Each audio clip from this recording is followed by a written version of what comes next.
کہ درد دل کے واسطے پیدا کیا انسان کو، درد دل کے واسطے پیدا کیا انسان کو، ورنہ پاک کے لیے کچھ کم نہ تھے کرو بیان۔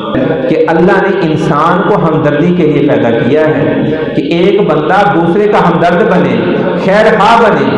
ہماری عبادتوں اور ریاستوں کی اللہ کو ضرورت نہیں ہے، ورنہ عبادت کرنے کے لیے کتنے فرشتے ہیں جو ہر وقت اللہ کی عبادت کرتے رہتے ہیں۔ رکوع والے رکوع کر رہے ہیں، سجدے والے سجدے کر رہے ہیں، تسبیحات والے تسبیح پڑھ رہے ہیں۔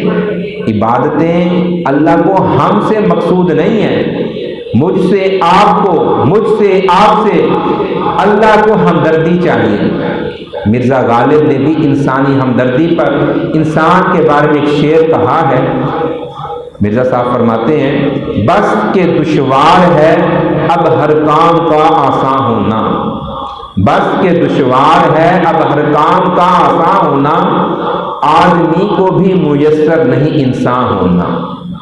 میرے صاحب فرماتے ہیں کہ اب دنیا میں کوئی کام سوکھا نہیں رہ گیا، ہر کام مشکل ہے، اور سب سے مشکل کام کیا ہو گیا ہے؟ اب آدمی جو ہے نا، آدمی وہ انسان نہیں رہے۔ آدمی کہتے ہیں جو حضرت آدم علیہ السلام کی نسل میں سے ہے۔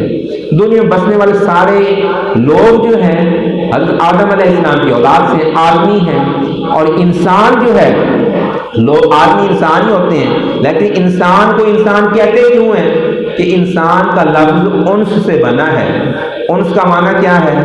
محبت، پیار، شفقت۔ جس بندے کے سینے میں، دل میں انسی نہ ہو وہ انسان نہیں ہے، وہ حیوان ہے۔ تو آدمی انسان بنے، یہ میری اور آپ کی ذمہ داری ہے، یہ میری اور آپ کی معراج ہے۔ اگر ہم آدمی ہو کر انسان نہیں بن رہے، میرے آپ کے من میں انس نہیں ہے، تو پھر اللہ پاک نے فرمایا اولئک کالانعام بل ھم اضل، یہ تو جانوروں سے بھی بدتر ہے۔